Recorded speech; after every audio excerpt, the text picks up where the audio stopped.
Oh man, I knew. Last week I didn't give you Shake Things Up, and I knew that I knew that was the death knell for shaking things up. And welcome back to another episode of Exposing Ourselves. I'm Travis Ritchie, and this is episode 32. This is the show where we expose each other to new things. Matt, a big music fan, will assign me one of his favorite albums or playlists to listen to each week, and I, a movie buff, will give him one of my favorite films, and we come together on this podcast to discuss it all. And with me, as always, is my good friend, Matt Runquist. Hey, Travis, how you doing? I, this week, watched the movie Baby Driver, and you listened to the band Muse. Ooh, we sure did. And I have complicated feelings about all of that. But before we get into it, I know, it's exciting. It's a little teaser. Before we get into it, though, let's talk about you and I. How are you? How was your week? It was an interesting week. I was supposed to be on vacation all week this week. And then, what happened? Oh, and then my father-in-law's mother was on her deathbed. And so the thing that I know, it's a bummer. Kinda? Yeah, kinda. Anyways, so the thing that I was supposed to go to got canceled, but I still decided to take this week as a staycation. Okay. And so we're going to bop over to Michigan for the funeral this weekend. So we're taping a little early.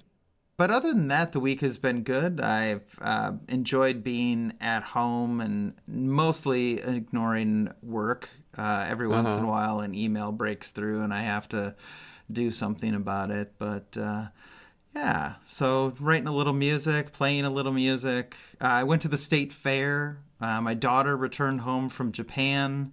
So, oh, wow. How did she like it? Well, Japan? Or the Yes. state fair? Okay. I don't give two rats about the state fair. Tell me about her trip to Japan. She had a lovely time. So this was a semester in Japan. She's majoring in Japanese for her degree. So this was part of that. This program was part of that, and she did very well. So she was in the Oh, that's awesome. Yeah, she was in the Tokyo area, which much of that sort of thing is, well, being one of the largest metropolitan areas in the world. Yes. Yes. Yeah. Oh, that's wonderful. I'm glad she had a good time. And how was the state fair? The state fair was lovely. This is the Wisconsin State Fair in Milwaukee, right? This is the Wisconsin State Fair in West Allis, my current hometown. Has it always been there? I mean, is that also a semantic difference? Because it's well, it's over the border. It's not in the city of Milwaukee. It is in the city of West Allis. Milwaukee. West Allis People is who aren't in Milwaukee are going to Milwaukee to the state fair, right? Yes, they refer to that. You. But yeah, it's where the Beach Boys played however long, 25 years ago when I went. It's the same place. Yeah, it's been great. It's been in the same place for over 100 years. Everything is still fried and on sticks, and yeah. It's not the Wisconsin fair that I had. I think it was Minnesota where I had a bottomless glass of milk and a bucket of chocolate chip cookies, and did not get sick, weirdly enough, but that was a wonderful time. Yeah, the Wisconsin State Fair is where you can get the flavored milks. So I had the root beer flavored milk, the strawberries and cream, and what was the other one I had? I had one other one too. Strawberries and cream is just a little redundant, right? It's just strawberry flavored milk. Right. The cream is inherent to the milk. Yeah. Well, and when you tell people root beer flavored milk, they go, "Oh, gross!" But of course, we have root beer float. That's a root beer float. Yeah. Yeah, so. yeah. People have that same reaction with milk and Pepsi, and that's a thing. People put Pepsi or milk in Pepsi, and I'm like, I've never tried it. I probably won't try it, but in the end, it's about the same flavor as a root beer float, I imagine. So it probably would be fine. Yeah, I think it's called a brown cow or something like that, but they're good. Yeah. I've had them. That sounds rather interesting. I do. That is an interesting thing about fairs and the unusual foods that you can get there. So I guess that has its charm. Well, I had a very, another busy week, a week that makes it seem like I live an exciting life. The new cover for my novel came out, and I shared it on the Instagrams and the Facebooks, and it's pretty sexy. I don't know if you saw it, but I really like it. Oh yeah, I saw it. Absolutely, it looks really good. I think it's going to. I think it's going to share some, people are going to be flying it off the shelves. That was worded weirdly. It's going to be flying off the shelves, and people are going to be reading it. Like a I bat. hope people like it. Like a what? Like a bat flying off the shelves. You do. I mean, yeah, that would require the bat to be on the shelf in the first place. Yeah. Oh, is that a vampire reference? That is a vampire my reference. vampires don't do that. Yeah, I remember. I read the book, yeah. but it's still funny. Yeah. So also I've spent some time working then on the next novel, which is the Inspector Chronicles novelization of the movie that we wrote. And I've done a bunch of classes. I started therapy this week, which was Congratulations. yeah, I've been doing acupuncture for my foot and my elbow. And and for some reason, the acupuncture office is in the mental health office at the center that I go to. And so while I was there, someone walked up and was like, "Hey, I wanted to look into getting therapy." And they were like, "Oh yeah, this is the thing." And I was like, "Huh, I tried that several years ago and didn't really love it, but maybe I should try again." So I started, and I think it's going to be interesting. Things Well, with Coco Travis, have been. all the best people are having therapy, so Yeah, I certainly don't think there's I don't fear any stigmatization of therapy. I think it's important for us to know ourselves, and sometimes talking with a professional is a really good way to do that. So I don't feel awkward or shy about saying that I'm doing therapy. So, but the other big thing is just today it was a community day, the show community, in the picketing line down at Paramount Pictures where we filmed Community. And so a friend of mine let me know that it was happening, and I was like, oh, well, I guess I should go to that. So I put on my bowler hat and went down there and talked to a bunch of the people that were involved in the show, including some graphic designers, a couple of the writers, and Danny Pudi at one point was just walking behind me, and I turned around. I was like, oh, we should probably take a picture. He was like, oh, Travis. And I missed out on some of the other actors, but amazingly got to walk and talk with Katie Porter, who is one of the representatives for California in Congress.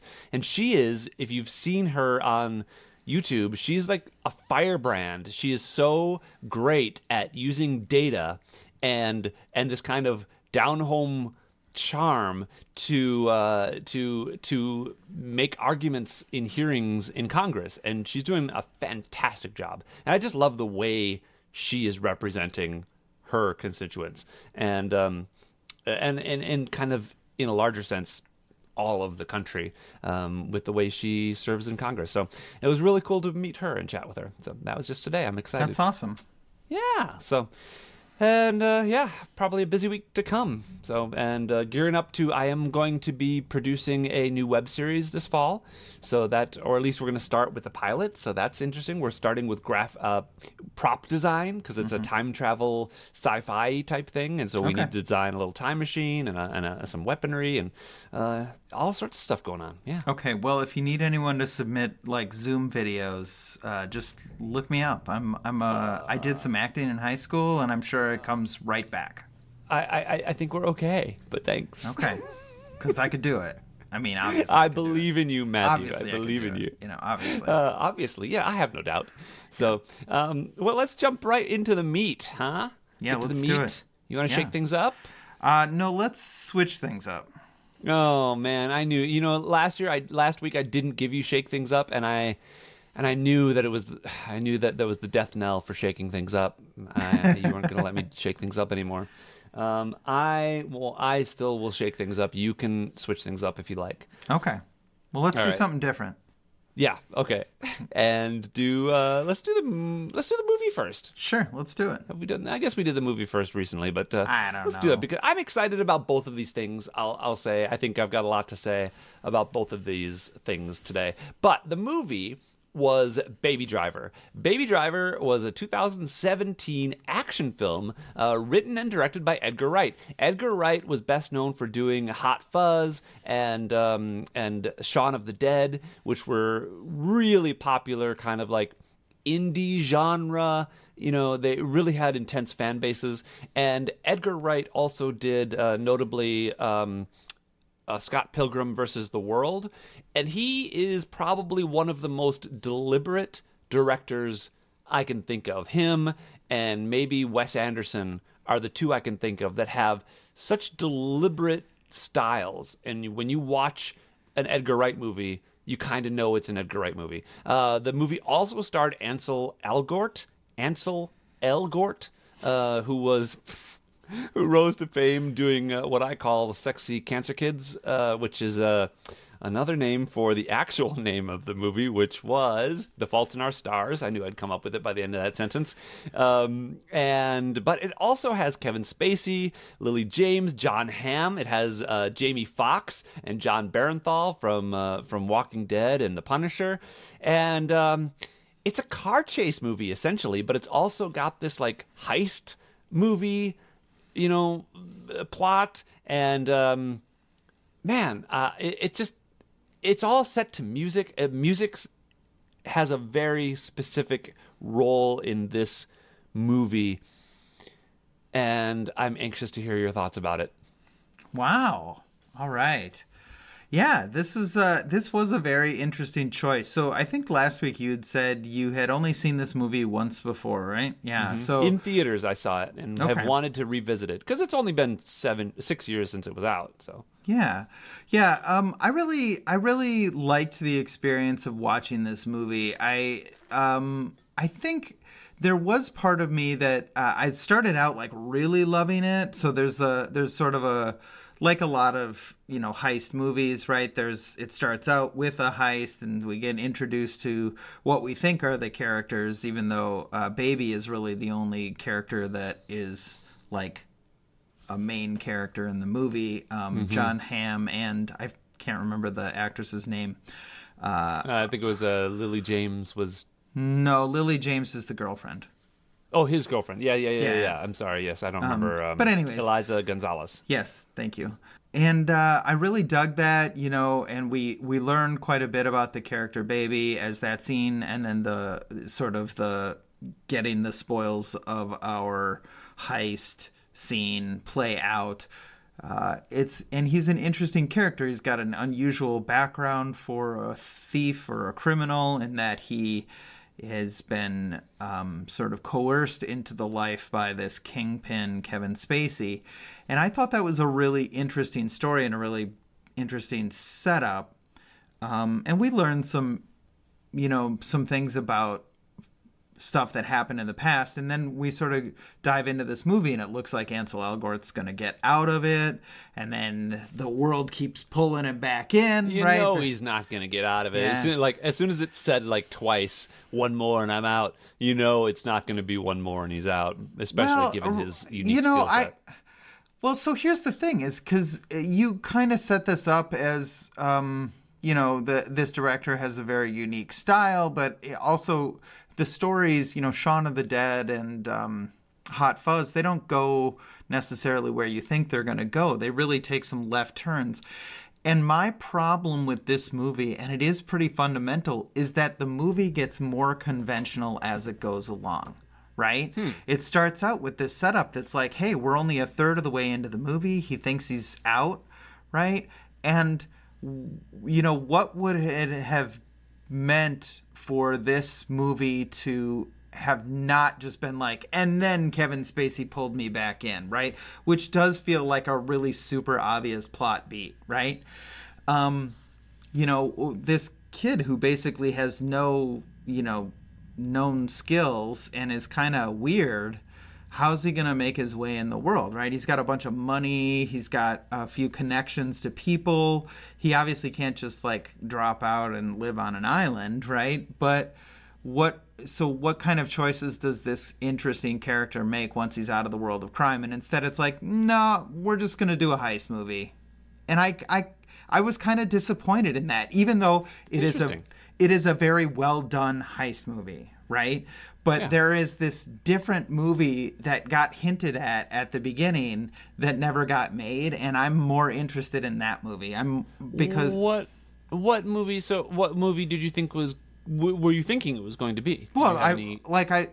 that's what I'm saying. I think it would have been interesting to actually have him get out and or at least have a longer break, right? Because really it's just kind of one scene. It's like the date scene between him and Lily James, and then Kevin Spacey pulls him back in. And I would have been interested to see a movie in which there's 20 minutes of him, trying to cope with the world or something, right? Interesting, interesting. Like, See, I think we get a lot of that personality in him as we go, and like even with the way that he during one of the robberies where he pulls ahead so the camera cannot see the violence that his cohorts are inflicting upon the victims of the robbery, and so he kind of pulls ahead so that he doesn't see it, and it tells us his attitude towards violence, for example, and and we get other clues about that. But also, the thing that I love about this, and you're right, I'll give you that the general plot of this movie is, and I'm talking the broad strokes, are not completely original. It's a fairly by the numbers heist movie on the face of it. But I think when you get a little deeper, that's when you get into the magic. And I feel like I discovered a lot of that on the second time through, where there was a lot that I'd forgotten. Like I forgot the double that Kevin Spacey doesn't use the same crew twice, for example. And so when Jamie Foxx showed up, I was surprised, and when John Hamm proved to be kind of the main villain, I was surprised. I kind of thought that Kevin Spacey was the villain, and you mentioned and he that kind of last wasn't. week, actually. Yeah. Well, I mean, a man who coerces a child into a life of crime and uses him as a criminal accomplice. No, I get it. He's a 15 criminal. Is a he is the bad guy. He's a criminal, yes, and he does coerce, and he's not. But in the end, in the final, when he has to make that final decision of his life, he chooses kind of to protect Baby. And but one of the things that was interesting to me was the story of Baby having a skill that is so good and so unique, it makes him irresistible to Kevin Spacey. So so there's a reason why he has to come back. And it's a skill set that we haven't really explored. We haven't really ever explored the skill set of the driver being so good, at least that I can remember seeing in a movie. And so and I think they really show that very effectively. No, I would absolutely agree that they show that. There is sort of a hazy question over this movie, right? So we know that Kevin Spacey coerced him into a life of crime at a very young age, and we know that he's an incredible driver. There's a missing step there, right? It's recruit a child, right? Something, have an amazing driver, right? And like how did this child, who was 14, 12, I don't know how old he was when his parents died and this all went down. He was right? real young when their parents died. I think he was 10 or something. Yeah, he was 10 or something. Okay. So how did he get this skill set? They did. I think they glossed over that. I do. I kind of. Not only do I think they did something with that, but I also don't think it matters. Like, how did Mozart become good at playing piano and writing music? I think it's okay to accept that he's just a prodigy. He certainly comes across that. He has a disability, but he also has this prodigy-like skill set, and I think that's what makes him special, right? It's kind of his superpower, is driving. Is that not okay to you? Yeah, I don't love that. I don't love that. Interesting. Like, Interesting. I wonder why. put yourself in Kevin Spacey's shoes, right? Uh-huh. You are a guy who wants to rob banks but doesn't want to do it himself, right? And Okay. so you put up, you come up with the crimes and you recruit the crews and put up the money for it and everything, right?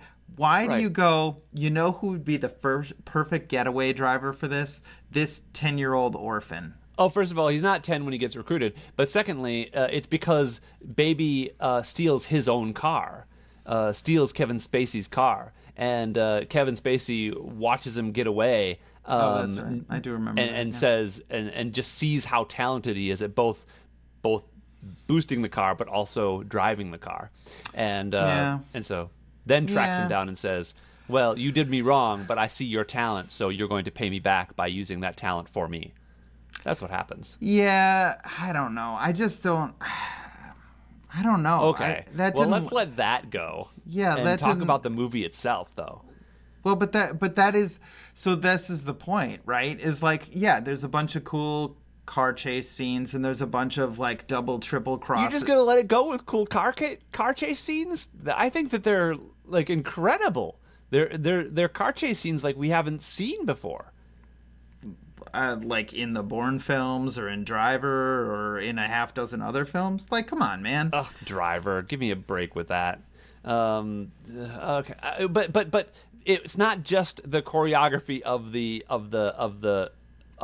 scene itself. It's also the music that's integral to it. You didn't find that? Like, everything is set to the beat of the music. It's all edited, and even the diegetic sounds happen to the beat of the music. And, You've used a word that I don't know. diegetic sound. Diegetic sounds are sounds that happen within the scene of the thing. So if you hear the character open a door and you hear a bell, that's in the scene. But if you hear the music, like the score that is providing, that the characters can't hear, that's non-diegetic. Okay. The bells ringing, the sirens, squawking, the horns honking, the gunshots are all to the beat of the songs that are playing in Baby's ears.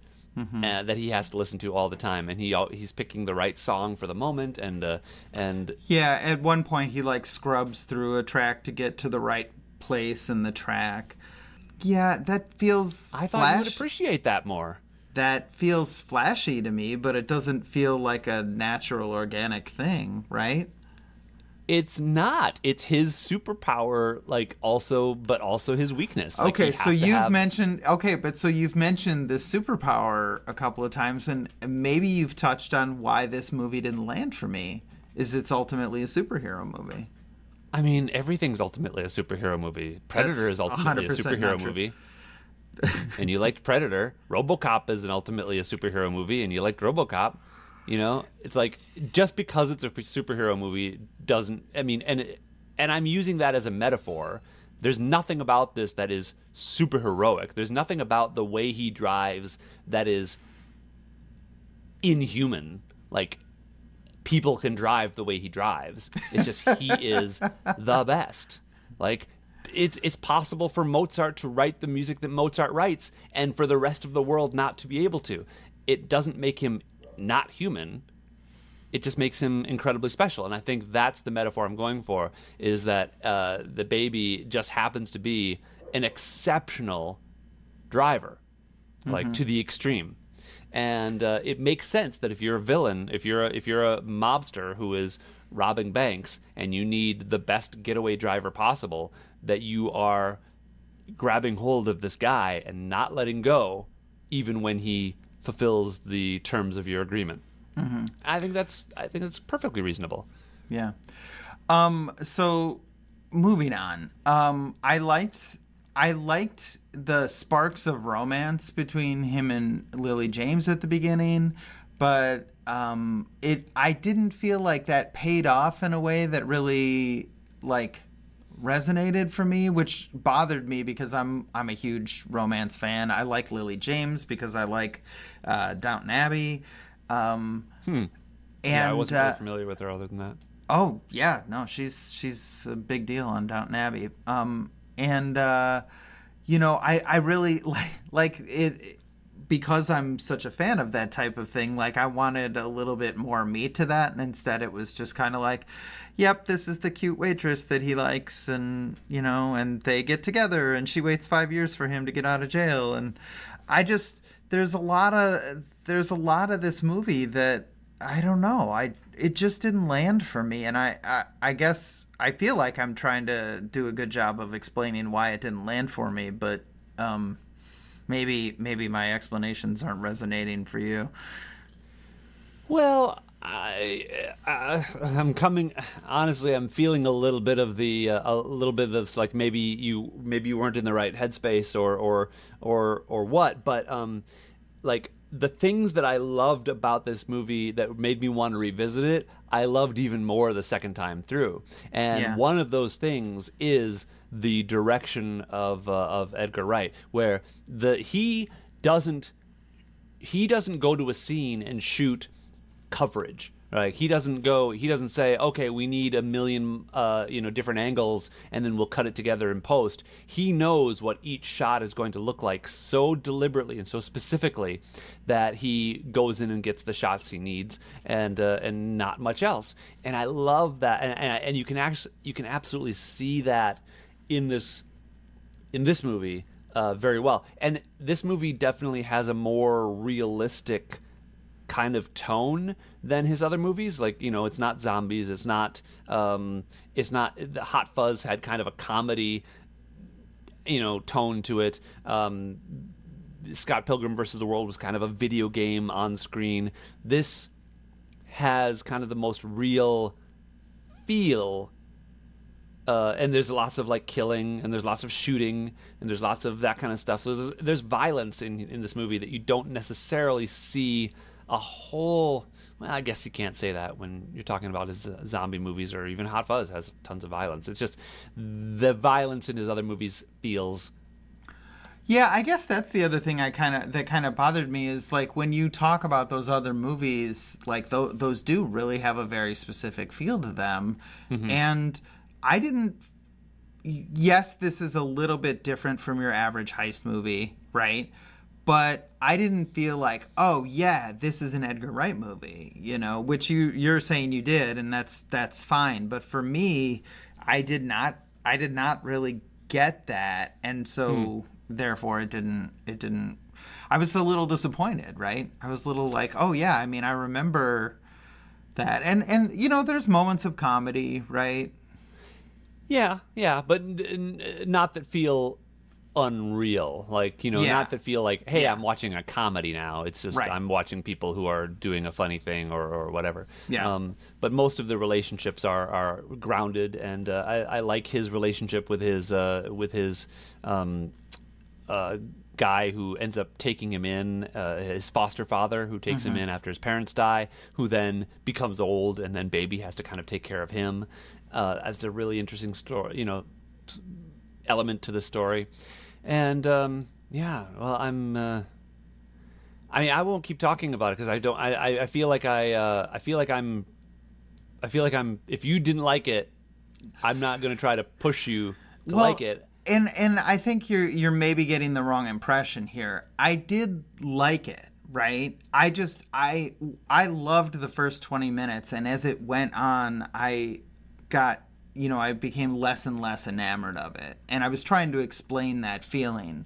I ended this movie liking it, but feeling like it was sort of a bunch of wasted potential. Like it could have Hmm. been something really different and interesting, and instead it was kind of by the numbers. But I didn't hate this movie by any means, you Yeah, know.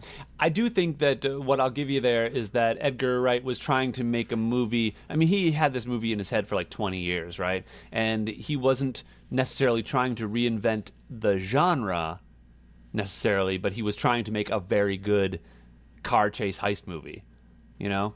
Um, if that makes sense. Like Hmm. I feel like with his movie, he does have kind of a reputation of being a genre reinventor, Yeah. and he didn't do that here. But I Yeah. think he did make a very good movie, and I mean, It made good money. It made 226 million in the box office off of a 34 million dollar budget, which I thought was I think is pretty impressive, especially given the people that were involved. Like these, pretty rockin' cast.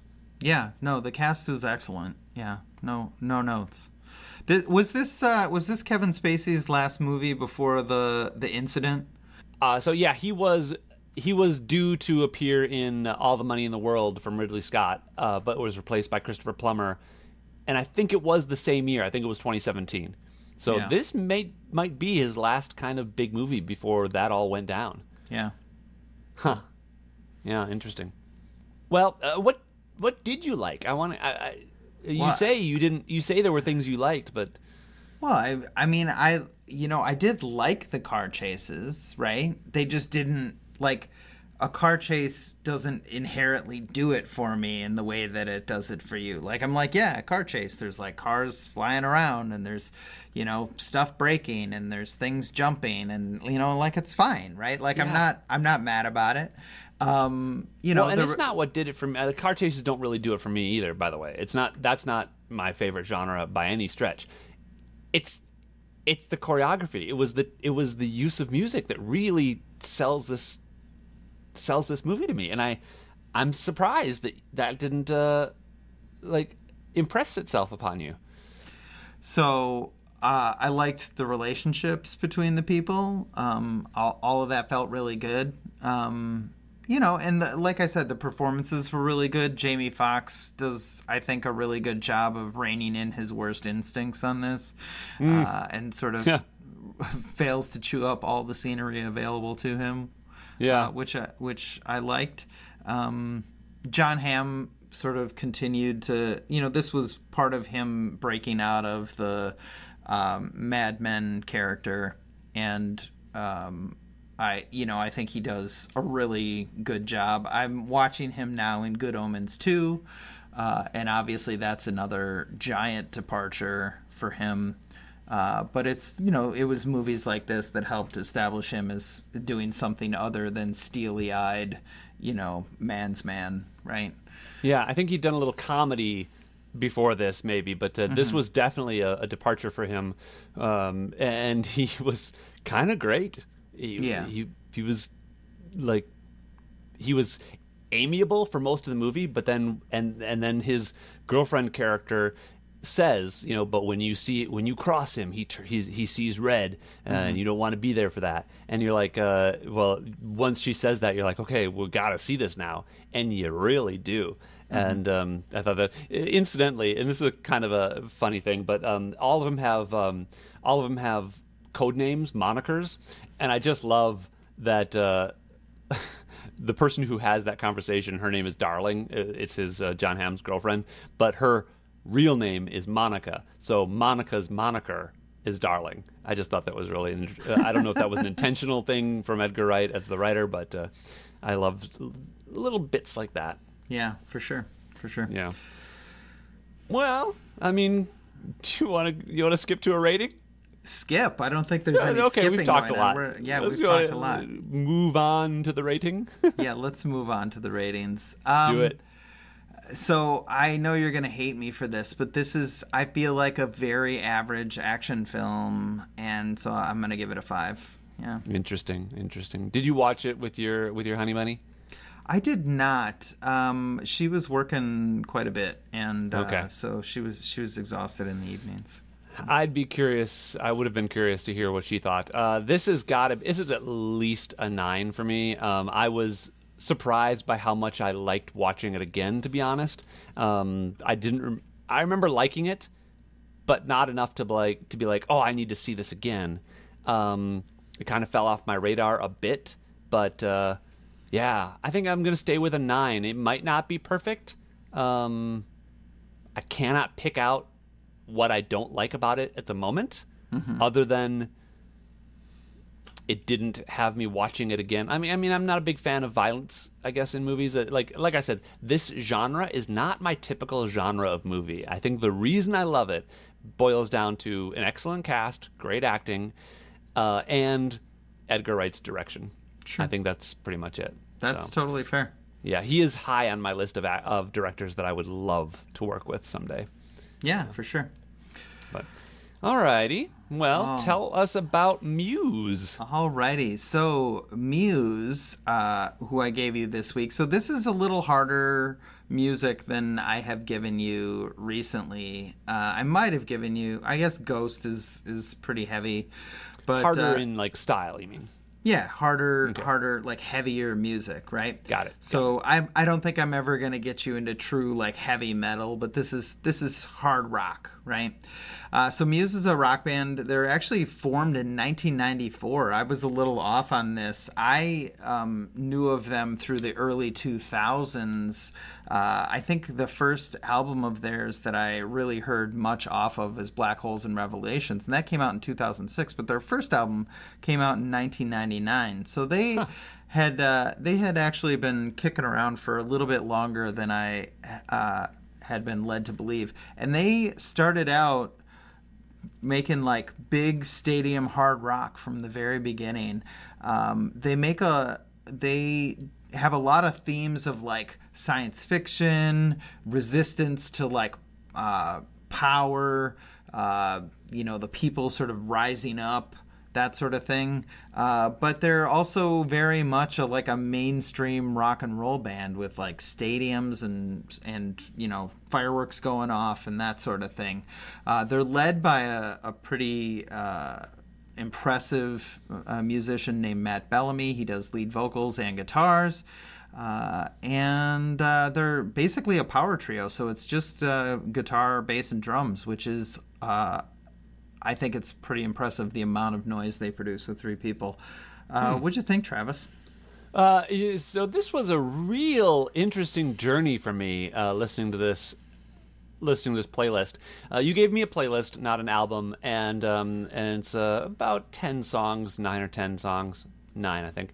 And it's funny because the first song that's on it is Uprising. And I was like, I know this song well. How do I know this song? And it wasn't until most of the way through the song that I realized it's the song that they used to play at my body pump workout class. One of the songs that they would play, and the instructor would play it and sing along. And so that's how I knew that song, because I knew it's not a song I'd ever listened to like on my own. And then the next song was familiar, and then Hysteria came along, which is the third song. And Hysteria, before I even talk about that, I want to talk about other things I liked about this band. First of all, everything you've said, I'll admit you're absolutely right. This is a little more metal than I'm used to. That I'd probably listen to elsewise. That's not a word, but we'll accept it.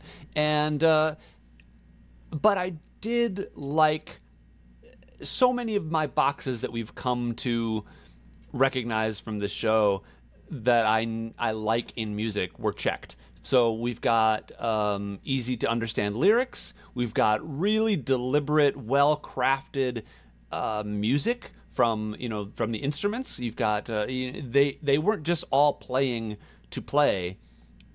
The drums had a specific thing to say. The guitar had a specific thing to say, and it all worked well in orchestration with each other. And I think that's important. I really enjoy good orchestration of music. And there's a lot of variety in this playlist. So it didn't all feel the same. There was some more upbeat, like energetic songs. There were a couple of nice, slow, excuse the pun, musing songs. And so yeah, there's a lot of good stuff. This will end up getting a decent rating from me, I can tell you. However, I do have some quibbles. One of them, when Hysteria came, so this is just going back to my original journey of listening to this album. Hysteria came on, and it did this thing that I hate, that sounds like it was pumped through speakers that are broken, where it sounds like it's got that buzz but it's a deliberate buzz. Yeah. And it wasn't just the guitar, but also the singing had that same like buzz. And I hate that. I just hate it, especially since I'm listening on AirPods and it's like right in my ears. But luckily that was only that one, and I did detect it later on in another piece, but not as completely. The other thing that really bugged me, and this is the first time around, at some point I think I was on a walk with Coco, and the guy's voice started grating on me. Really? The way he was, That's well, interesting. and this is the first time around. He was doing this thing where he was doing a lot of sliding from notes, and where he was like, yeah, and so Yeah, no, I can believe that. He did coming out. Yeah, Yeah, yeah, he yeah. does a Thank lot of you. it. That's a much better example. I was trying to pick an example from one of the actual songs, but yes. And that got really annoying for me for a second, to a point where I was like, I gotta turn this off. I can't listen to it anymore. And but then I went on a hike a couple days ago, and I pulled it out, and I started from scratch, and got through the entire album, and did not have the same dilemma. Instead, I found that though there are songs where he does that, and I do find it annoying, it wasn't every song. Mm-hmm. And there's a degree to that in almost every song, but it's not like pervasive in a really annoying way. And in fact, he has a pretty good voice. And Yeah, no, he has a really fantastic voice. His high Yeah. register is really good. yeah, it is. And he did a really good job. And as I said, in addition to the songs themselves having variety, I think his singing had variety in it. And I think that he does a good job, as an actor would, kind of putting forth a different emotion, a different kind of character, even in each of these songs. Where it's still all him, and he's not doing a voice, or he's not doing something different. He's doing a different performance, let me say that, in each Sure. different song, right? So I appreciated that. But it was funny going through that journey, though, where the first time through, I was like, I kind of, you had me with the first song, and the second song, which is a Starlight, is even familiar a little bit somehow. Maybe I heard it in a movie or something. Yeah, Muse And- is actually really very popular music, so it's Okay. definitely it gets used in movies and TV shows. It's around in the zeitgeist for sure. Doesn't surprise me at all. I feel like this is absolutely music that could be in a movie somewhere, or a CW TV show or something.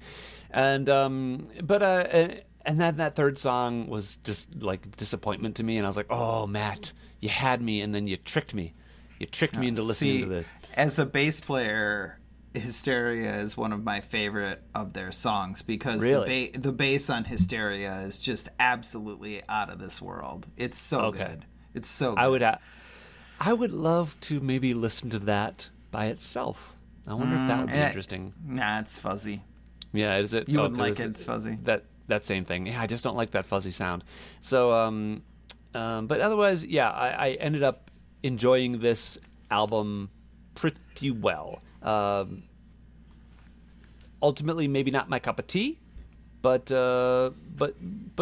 really fun to listen to. And in the Novacek scale, I'm glad that I was exposed to it. I'm a better person for knowing it. It's funny, right? You say it's not your cup of tea, but that's part of why I like doing this show, is that I think you maybe could find that this is kind of your cup of tea. It's just not what you thought was your cup of tea. I mean, some of these songs they're fun to sing along to. They're Yes. really emotional. It's funny because Muse combines very serious subject matter with like sort of really outsized emotion, and like all of this stuff is very like I don't know if you're familiar with the music style called emo. So that's it's sort of a punk thing, but it was basically punks talking about their feelings. Mm-hmm. Yeah, and it was very, very popular with like like middle-aged kids, right? the idea is anybody over the age of 22 is like too old to listen to emo. Of course, Oh, okay. all those people are turning 40 now, but that's not the point. Yeah. But Muse is definitely like emo adjacent, even though they're very, very heavy, because they do, obviously all the emotions are big, all the emotions are very kind of teenagery, and they'll stop degrading us, and like it's all very big, right? Yeah. And I think this is one of the things when I introduced this last week to you is I wish that I could get a handle on what gets a band that is ultimately like three kids in college or high school swinging for the fences like this, right? Because this is music that is meant to be heard in an arena that seats 20,000 people, right?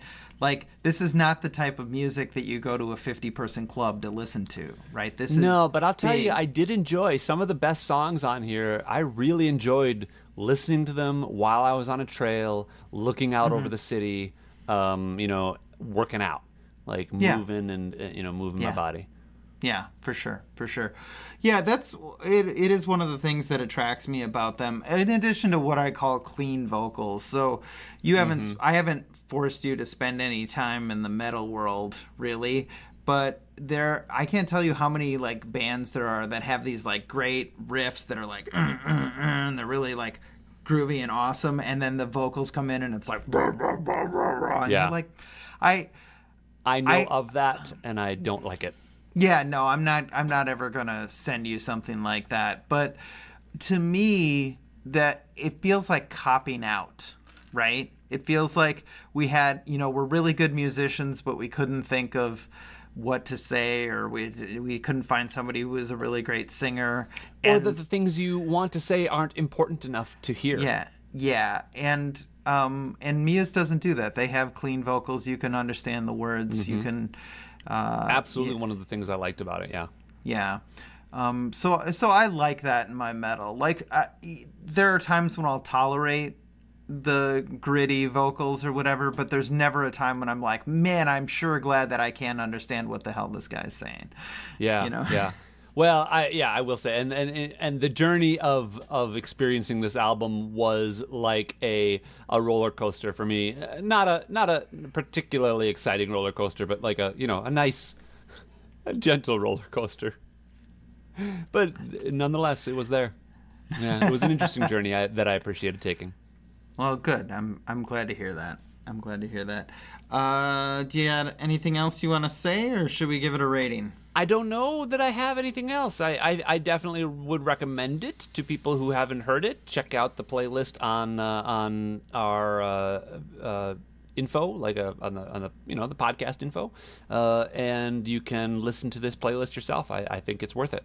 I can give it a rating. I think it's I was kind of going back and forth, but I think I'm going to settle on a 7. It's and I get points off for just maybe not being my thing. Even though you're right, I maybe don't know what my thing is. I have been listening to music my whole life, and I do know the stuff that I love, and this isn't quite that, but there are definitely songs in here, individual songs that I could add to my, my workout playlist or something like that. Or, yeah, for sure. Trav's, sure. What do you call it? My Trav's first date? The boyfriend playlist. No, boyfriend mix. You've had a couple of dates and you want to give him a mix to show him how you feel. Yeah. They've got a song or two that'll be on the mix, sure. Awesome. So a 7 for me. A 7 from you. I really like this music. I have never gotten super into Muse for whatever reason. Like I've never been in a place where I was just like, I'm playing this album on repeat, but I'm always glad when it comes on. It comes on my, super mix and my random mixes all the time because it's right in my wheelhouse. I am going to give this an 8. An 8. Okay, not far off. All right. Not far off. Brilliant. All right, so what do you have for me next week, Travis? Well, Matt, I had wanted to give you a little thing, a little foreign film that it would have been our first foreign film on the show, and have you watched Life is Beautiful, but it does not appear to be available anywhere on the internet to watch. So I am going to give you a backup, and this is a movie that I have been wanting to see for a while, and I haven't been able to find it streaming, but I just noticed that it's on sale for like $5, and it is Nice. the movie The Martian. And it stars so many people, but Matt Damon basically plays an astronaut, one of the first astronauts on Mars, and during an emergency like abort of the mission, he gets left behind, and hijinks ensue. It's not a comedy, but weirdly enough, it was, I believe, nominated for a Golden Globe under the Best Comedy award. I think that's it. We'll talk about that next week. But it was directed by Ridley Scott, who has done a few of the movies we've watched. He did Alien, he did Blade Runner, he did The Gladiator, all sorts of interesting movies. So, and for us, he did Legend. So he directed The Martian, and I'm going to have you watch it. Did he do John Carpenter's The Thing? No, that was John Carpenter. Oh, that makes a little more sense now. Yeah. Yeah, it's weird how that works. Okay. But yeah, I think you'll like this. It's got an all-star cast. I mean, Jeff Daniels is in it, and Chiwetel Ejiofor is in it, and like so many people are in this movie. It's crazy. So I remember liking it. I remember liking it quite a bit, but I don't remember much about it. So I'm very eager to revisit it and see why I liked it, or to remember why I liked it. So nice. Yeah, that's what I'll give you for next week. All right, cool. So, all right, well, what do you got for me? Well, next week for you, I have the mid-2000s album by The Strokes called "Is This It?" Have you heard of The Strokes? No, I haven't. Yes, I've heard of them, but I don't know that I've ever listened to them. All right, I'm going to give you one more. Ready? No, keep all that. That's great. Just keep all that. Jeez. Oh, things are chaos this week on the podcast, folks. I know. All right. Tired. So the Strokes were an English band. I think they might actually still be around. I'm not really sure. They kind of petered out after this album for a long time. And then, anyways, the point is, this was a very, very important album in the garage rock revolution of the late 90s, early 2000s. There's a bunch of bands, the Hives, the White Stripes, the Strokes, that all kind of were in this sort of gritty realism, not big and bombastic like a lot of grunge or alternative, but like, dirty and gritty type of music. I like this album a lot. I would not say I didn't get into this album when it came out. So I came to it a little bit later, but I really like it. And I hope you like it too. There's a really great single off of it that I've heard a million times called Last Night. And it's really, really good. But I gave you the whole album, and I think you might dig it. I think you might dig it. This was not a band then that you would have been listening to when we were listening to music in your dorm room. No, this is a little later, and again, I wasn't super into this particular band. Yeah. Interesting. All right. Well, great. I look forward to hearing it. And sometimes you warn me about. I think you warned me last time about maybe listening to it on my, like, being a lot of bass. Or was This should be. That's not this. That was Muse, which was this week. So that's a little awkward. Sorry, yes. I've been listening to our podcast over again. Sue me. Yeah. Well, No. All right. You should dig this one. Hey, Travis. Thank you for exposing yourself to me. Matt, thank you for exposing yourself to me. I'll talk to you again next week. Yeah. Bye-bye.